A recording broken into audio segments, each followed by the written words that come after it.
बाबुहरू, आज चाहिँ म तिमीहरूलाई एउटा रमाइलो कथा सुनाउँछु है त। राहुल र जादुई चप्पलको।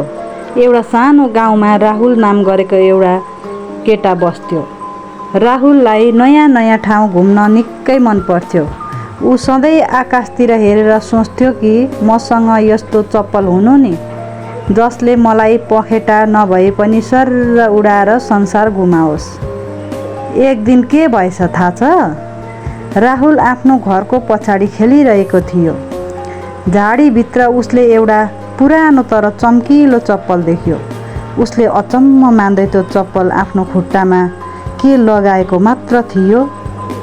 ऊ त एक्कासी भुइँबाट माथितिर हावा सर्र उड्न पो थाल्यो।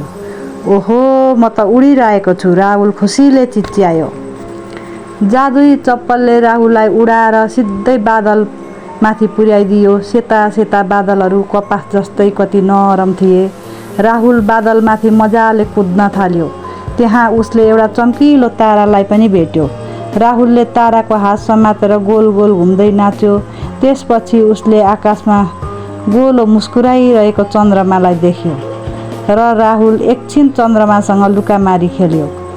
आकाशमा खेल्दा र घुम्दा राहुल यति धेरै खुसी थियो कि उसले भोक लागेको, तिर्खा लागेको सबै बिर्सियो।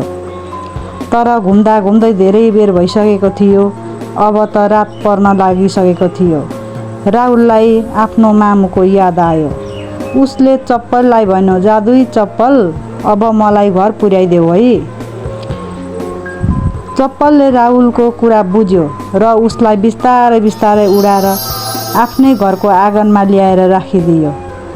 राहुलले चप्पललाई फुकाल्यो र ओछ्यानमा पल्टियो। अनि चप्पललाई बिस्तारै थ्याङ्क यू जादुई चप्पल, भोलि फेरि हामी नयाँ नयाँ ठाउँ घुम्न जाउँ है भन्दै ऊ खुसी हुँदै मिठो सपनामा निदायो।